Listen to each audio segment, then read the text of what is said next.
keuangan kita sehat itu dimulai dari diri kita sendiri dan sebenarnya harusnya dari pikiran.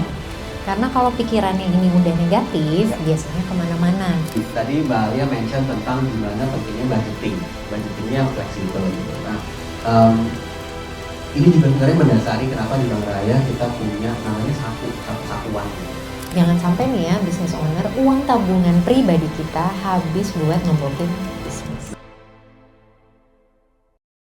Wah, ini biasanya kita ketemu Kak Alia nih di Inspiraya Live ya? Di Online Instagram. biasanya. Iya, online. Ini pertama kali ya? Ini pertama kali. Oke. Keren sekali. Oke. Ada nggak sih Kak Alia kebiasaan finansial yang sebetulnya sehari-hari ini bisa berdampak kepada kesehatan finansial dan juga kondisi pengelolaan keuangan kita sendiri? Boleh.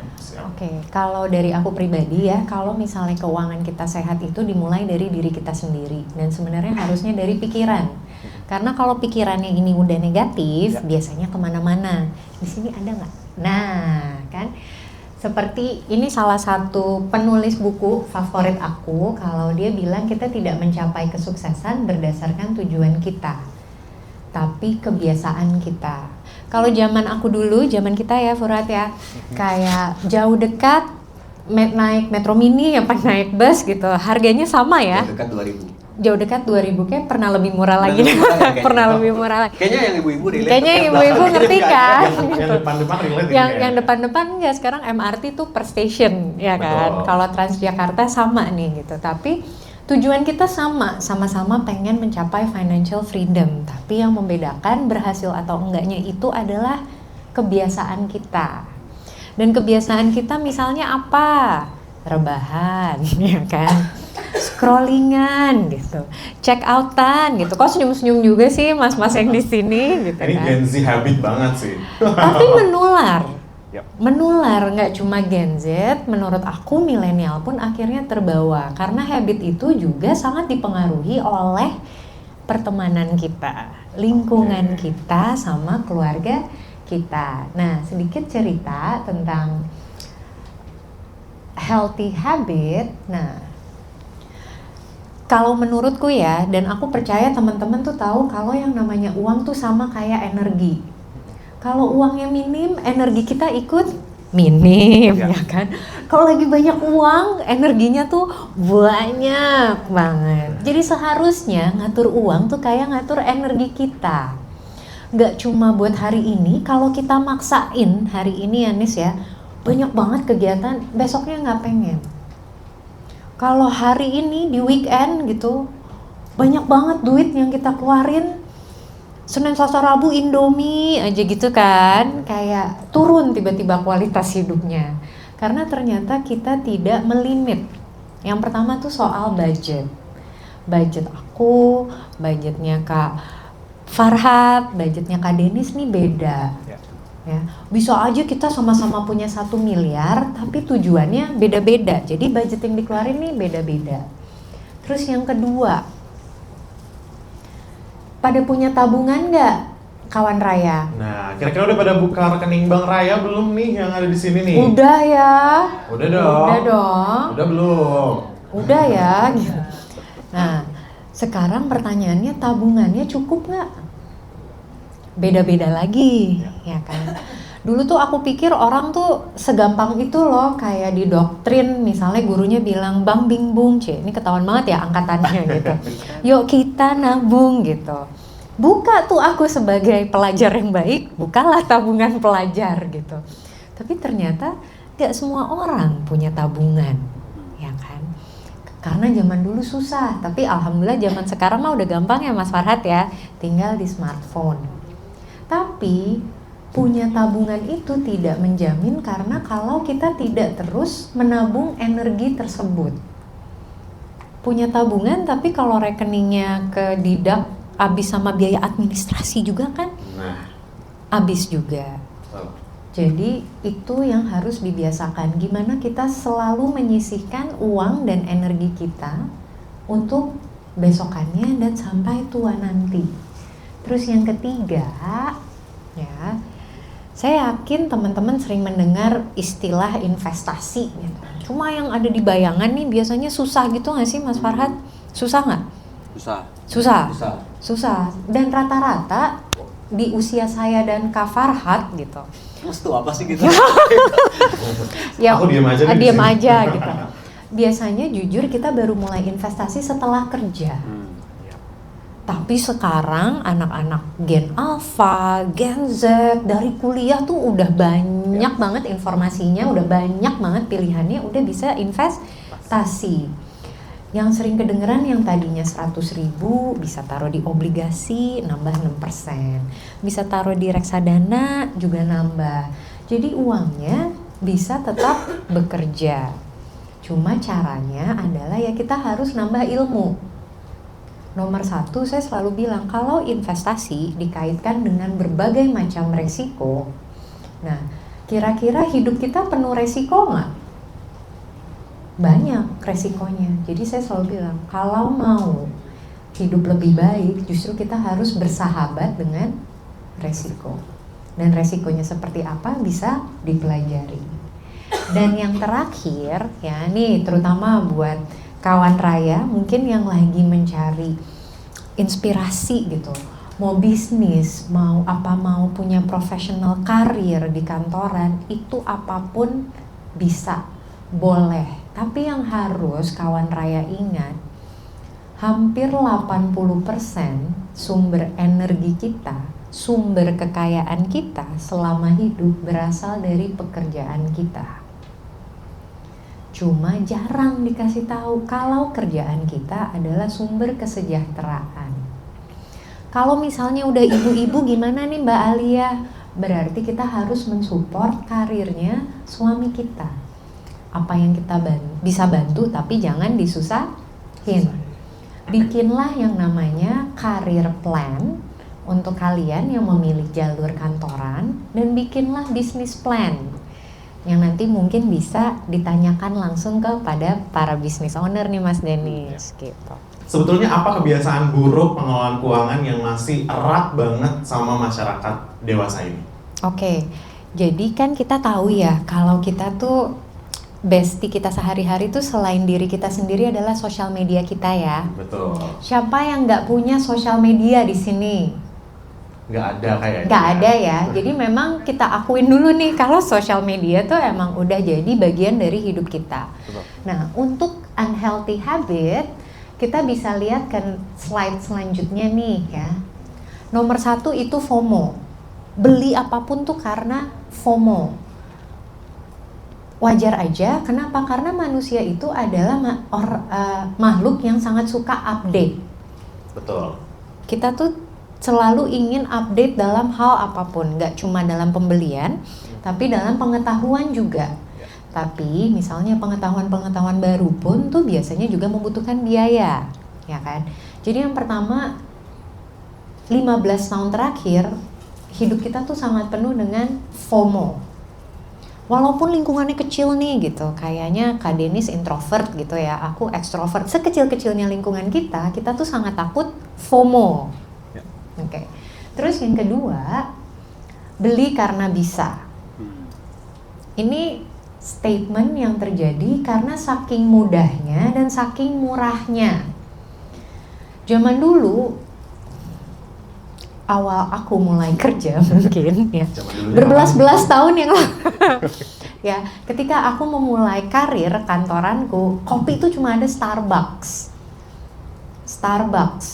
Dan untuk beli Starbucks itu biasanya aku budgetin entah seminggu sekali ataupun seminggu 2 kali. Karena ketika Starbucks baru muncul harganya udah 30 ribuan. Gaji juga belum, gaji harian dulu bahkan honorer.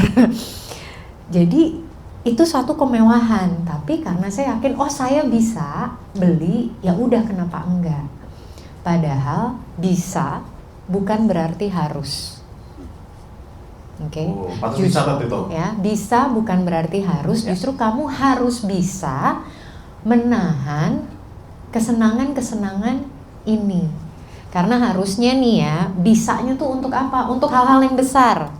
Misal bisa beli rumah gitu, bisa DP rumah di bank raya gitu, bisa untuk investasi. Karena kalau kamu membiasakan bisa untuk hal-hal kecil, kamu akan susah menemukan bisa untuk hal besar.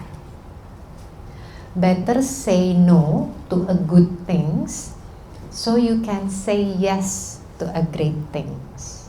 Jadi ingat ya, bisa bukan berarti harus. Terus yang ketiga, nah ini pengalaman dari teman-teman yang curhat ke aku di DM, di sosial media gitu, investasi karena ikut-ikutan. Aku pun pernah kok kena investasi yang katanya bagus, bosnya bagus gitu kan. Investasi ke hal yang kamu tahu dan kamu percaya gitu. Misal kalau ibu-ibu udah pasti deh nomor 1 tuh pilihannya emas. Bener bukan ibu-ibu kawan Raya? Punya ya? Punya, insya Allah punya. Nah kalau aku dulu justru karena uang, kan tadi aku bilang ya baru mulai investasi habis kerja, uangnya terbatas. Jadi mulai investasinya di reksadana. Dan aku tahu reksadana itu kayak apa gitu. Jadi investasilah dengan apa yang kamu tahu dan kamu bisa. Kalau belum tahu, belum bisa, ya belajar aja gitu. Belajar sama Kak Farhat terutama ya. Jujur kalau aku akhirnya menyadari kalau budget ideal itu seperti yang tadi Kak Denis bilang. Ya, ada 50, ada 30, ada 20. Ini bukan aku yang bikin, tapi ini udah teori secara global gitu. 50% itu untuk kebutuhan kita.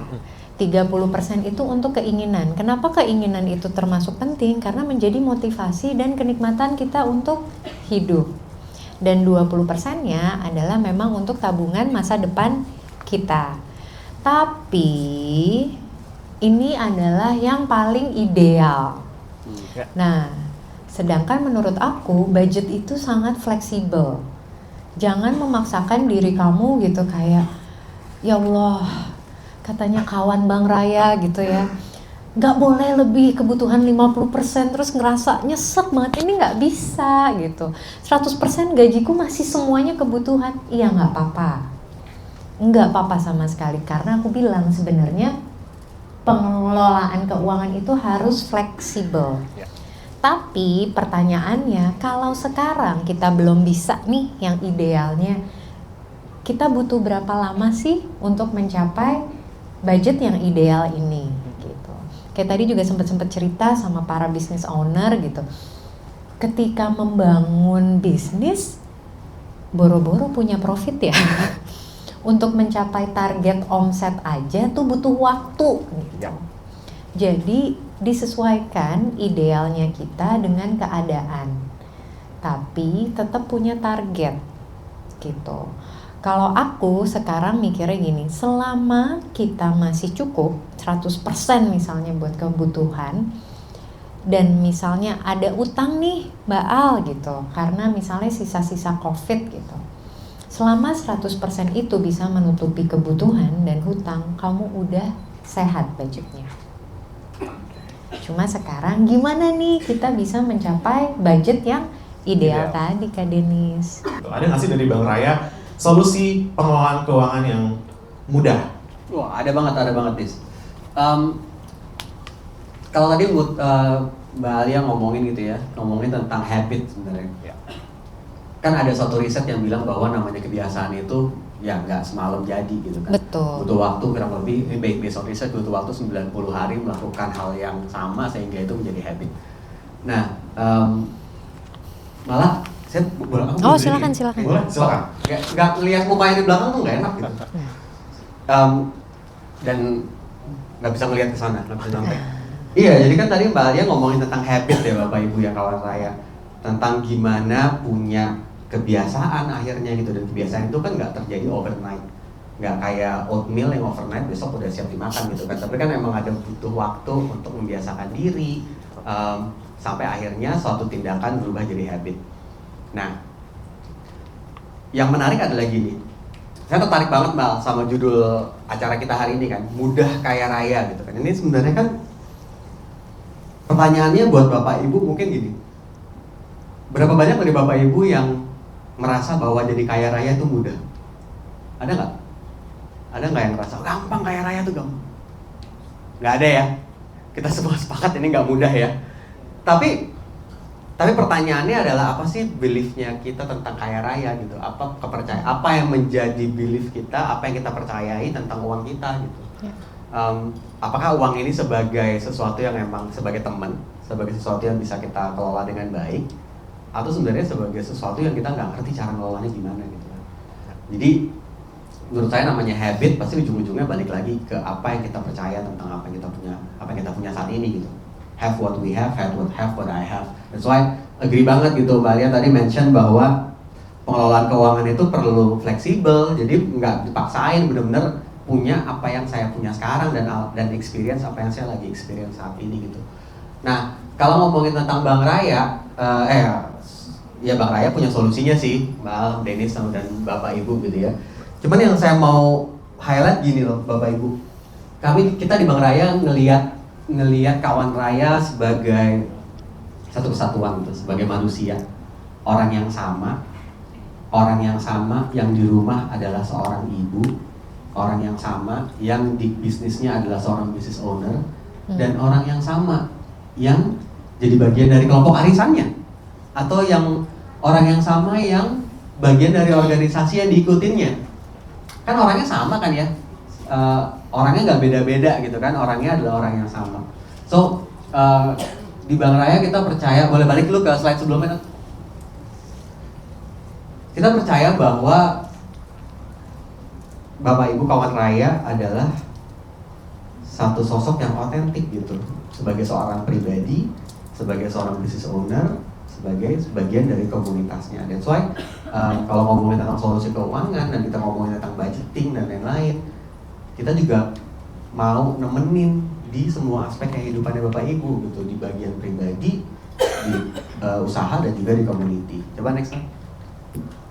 Nah, ketika ngomongin tentang pengelolaan keuangan pribadi, tadi Mbak Alia mention tentang gimana pentingnya budgetingnya yang fleksibel gitu. Nah, ini juga sebenarnya mendasari kenapa di Bank Raya kita punya namanya sakuan gitu. Jadi mungkin kalau Bapak Ibu kenal, biasanya kalau buka tabungan gitu ya, buka tabungan di sebuah bank, ya udah punya satu rekening gitu di bank itu gitu kan. Biasanya ada satu rekening, ada aplikasinya, ada kartu ATM-nya gitu kan. Ya udah satu aja. Nah, tapi kita lihat bahwa sebenarnya yang penting itu, yang kiri mundurin jadi nggak mundurin. Ternyata yang penting itu bukan cuma punya rekeningnya, tapi tentang gimana ngatur budgetnya di dalamnya. Ya, that's why salah satu kemudahannya di Bank Raya adalah kita bisa punya banyak rekening di satu aplikasi, gitu. Jadi kalau biasanya punya aplikasi bank satu rekening, satu aplikasi, satu kartu, di Raya bisa punya banyak banget rekeningnya di dalam. Contohnya kita punya saku namanya saku budget. Jadi ada Mbak Al, saku budget.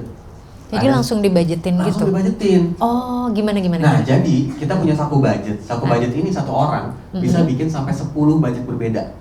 Oke, coba ya. Misal nih ya, aku gajian gitu. Biar gampang hitungnya gajiannya 10 juta nih gitu. Oke. Terus 10 juta itu aku bisa bikin kategori pengeluarannya buat jajan, buat transportasi, buat liburan misalnya, buat pacaran, amin gitu. Amin ya.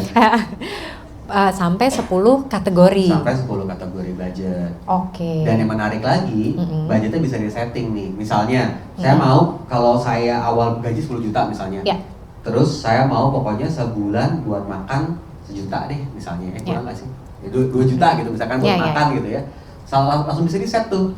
2 bulan buat makan, 2 juta buat makan, 1 juta buat pacaran misalnya, berapa buat apa gitu, bisa langsung disetting tuh kategori-kategorinya. Dan kecenya lagi, setiap bulan begitu gajian di bulan berikutnya otomatis langsung dipisahin sama Bank Raya. Oh, jadi cukup sekali setup, habis itu per bulan langsung terbagi dengan sesuai ya. Sesuai. Nah, itu salah satunya gitu. Jadi kita pengen bawa ya namanya budgeting itu mudah, iya kan, nggak perlu lagi misahin amplop dan nggak perlu lagi lupa, karena banyak yang jadi problem adalah bulan ini budgeting, bulan depan lupa, Udah males ya tuh udah gitu. selesai lah. Ya, Akhirnya habit yang tadi Mbak Alia mau bikin, yang kita ajak orang Raya untuk bikin, nggak terjadi karena bulan ini punya budget, bulan depan lupa sama budgetnya. Bulan depan lupa, tapi dengan adanya otomatis budget yang langsung ke setup sekali seumur hidup enggak deh, sekali bisa disesuaikan ya. Bisa disesuaikan. Oke. Jadi langsung tuh otomatis. Nah nggak cuma buat itu, tadi juga Mbak Alia mention tentang beli-beli sesuatu gitu kan ya, tentang membeli sesuatu yang besar, misalnya pengen DP rumah, atau pengen misalkan bukan masalah pengen doang ya, tapi misalkan ada kebutuhan yang kita tahu ada kebutuhan besar di tahun depan. Let's say misalnya bayar masuk SD. Betul. Buat para orang tua gitu ya, pasti ini relate banget ya, Ya. nyiapin dana pendidikan gitu. Ya, anak saya umur 7 tahun kan, baru masuk SD, puyeng Mbak kalau nggak diatur dipersiapkan gitu kan. Jadi di aplikasi Raya kita juga punya namanya Saku Pintar. Nah Saku Pintar itu adalah untuk kawan Raya bisa setup, bisa setting gitu ya. Ada kebutuhan apa di tahun depan misalnya. Saya punya kebutuhan mau bayar uang sekolah anak misalkan 10 juta misalnya ya. 10 juta di bulan Februari tahun depan udah mulai mesti bayar misalnya. Nah, maka bisa setting tuh di aplikasi Raya. Saya pengen punya goals nyampe duit 10 juta di Februari 2026. Berarti sebulannya secara otomatis aplikasi Bank Raya akan bisa secara otomatis auto debit dari rekening utamanya. Jadi nggak ada lagi tuh ceritanya duitnya kepake lagi. Karena itu yang diprioritaskan. Itu yang Di auto debit diprioritaskan. dulu, baru kita pakai sisanya. Jadi kan kalau orang nabung kan banyak yang pakai dulu berapa ada sisanya, ya udah deh itu yang ditabung. Nah kalau pakai Raya kita bikin, kita sebenarnya lihat sih ada problem itu di market, di customer gitu kan. So kita kenapa nggak kasih solusinya? Desain aja dulu, habis didesain barulah pakai budgetnya. Gitu. Dan nggak cuma itu, kalau untuk personal juga kalau misalkan Bapak Ibu ada kebutuhan dana darurat gitu ya, yang rainy days nanti kalau lagi ada kesulitan atau apa gitu ya. Nah, kita punya Saku Jaga yang memang designated-nya memang didesain buat nyimpan uang dengan ya ini Saku Jaga bunganya juga lebih tinggi sebenarnya. Jadi sekaligus bisa nyimpan uang, bisa dikunci ataupun enggak, fleksibel banget. Mau dikunci mau enggak silakan pilih sendiri. Dengan bunga yang lebih tinggi, jadi akhirnya bisa nggak cuma jaga duitnya, tapi juga bisa growth uang ngasih juga, pertumbuhan gitu. ya. Bisa mengembangkan duitnya. Keren banget sih. Itu secara personal gitu. Mungkin sama kalau kita lihat secara bisnis gitu ya. Ini apa nih? Oh iya. Nah, jadi tadi saya bilang bahwa kalau Raya ngelihat Bapak Ibu, ngelihat kawan Raya nggak cuma sebagai personal aja, tapi juga mungkin banyak yang business owner. Boleh saya tahu berapa banyak dari Bapak Ibu yang punya usaha? Wah banyak. Wah oke. Itu juga depan tadi. Ibu-ibu semua nih yang punya usaha. Coba sekali lagi angkat tangan yang bisnis owner. Yang punya usaha. Sampingan. Wah, banyak banget. Sampingan. Nih. Yang punya yang tinggi Mas, ini mungkin ada yang dari cowok juga ada bisnis owner. Ada lah. Wah, keren banget. Ya. So kan kalau ngomongin usaha, salah satu challenge-nya adalah kan gimana caranya misahin keuangan usaha dengan keuangan pribadi. Banyak banget yang bisnisnya baru mulai, yang terjadi adalah nyampur-nyampur Mbak. Nyampur-nyampur uangnya. Tapi kalau ini harus buka 2 rekening atau langsung satu tapi bisa dipisah nih? Nah, yang menariknya adalah ini di satu aplikasi yang sama, Bank Raya punya mode bisnis. Tinggal dinyalain aja, nanti akan ada rekening yang terpisah. Jadi secara otomatis bisa, tidak usah melakukan pendaftaran lagi, cukup button on aja. Oke, jadi gampang banget ya sebenarnya. Oke. Jadi memang langsung bisa misahin keuangan usaha sama keuangan pribadi. Jadi nggak ada lagi tuh ceritanya modal usaha kepake tuh. Iya, jadi paling nggak kita udah tahu mana memang uang yang dihasilkan dari bisnis kita dan mana uang yang memang untuk kebutuhan sehari-hari. Jadi kadang kalau pebisnis nih ya, biasanya kalau curhat apa misu-misu gitu, kok aku nggak tahu ya untungku berapa, soalnya biasanya nyampur aduk. Nah dengan adanya pemisahan yang seperti ini bikin kita lebih disiplin, dan semakin kita tahu profit kita bertumbuh, itu sangat memotivasi kita untuk menjalankan bisnis nih Mas Farhan. Benar, dan jangan sedih kan, kalau ngomongin budget kan juga bukan cuma budget personal aja kan. Yes. Tapi namanya usaha pasti kan juga butuh diatur lagi gitu, berapa yang buat modal, berapa yang buat karyawan, berapa yang buat apa gitu kan, ada kebutuhan-kebutuhannya. Dan Nah. jangan sampai nih ya business owner, uang tabungan pribadi kita habis buat nombokin bisnis. Benar, sedih kan? Ya. Nah jadinya itu juga problem yang kita lihat kan kita ngobrol juga ya Bapak Ibu sama banyak business owners dan tentang pemisahan keuangan usaha itu juga masih banyak yang bingung gimana caranya gitu kan. Repot banget nih kalau gimana misahinnya buat belanja sayur sama buat gaji karyawan, misahinnya gimana lagi. Nah di Saku Bisnis nggak cuma bisa misahin keuangan bisnisnya aja Mbak Al, tapi di dalam Saku Bisnis bisa bikin 5 saku lainnya untuk misahin tuh mana yang buat modal usaha, mana yang buat bayar gaji, mana yang buat ina, mana yang buat inu. Nah itu bisa dipisahin tuh semuanya. Jadi balik lagi ke fleksibilitasnya, flexibility, nggak ngoyo gitu, jadi nggak ngotot dan nggak maksain juga, fleksibel aja sesuai dengan kebutuhannya. Kalau butuh bikin saku lagi untuk bisnisnya, ya tinggal bikin aja, tinggal nyalain aja, nggak usah buka rekening, nggak usah buka aplikasi lagi yang lain gitu kan. Satu aplikasi bisa buat macam-macam gitu, bisa buat 10 budget personal, bisa buat sampai 5 untuk budget usaha gitu. Bahkan ya kayak misalkan kan untuk mendukung fitur-fitur pembayaran gitu juga bisa banget tuh. Kan zaman sekarang orang kalau punya usaha biasanya sepaket sama misalkan untuk pembayaran krisnya dan lain-lain. Oh ini bisa juga, Bisa banget, langsung gitu. muncul. Jadi langsung muncul, langsung bisa daftar kris di situ, langsung bisa munculin di situ. Gampang banget di satu aplikasi. Minimal bukanya berapa sih? Nggak ada minimalnya. Nggak ada minimalnya. Nggak ada Biasa kan minimalnya. ada tuh ketentuan kalau rekening bisnis tuh ada minimalnya, rekening pribadi nggak ada. Jadi ini tinggal download, Tinggal setup, download. isi data. Oh, Beres. gratis guys. Senang Gratis. sekali. Beres. Wah. Baiklah. Beres. Oke.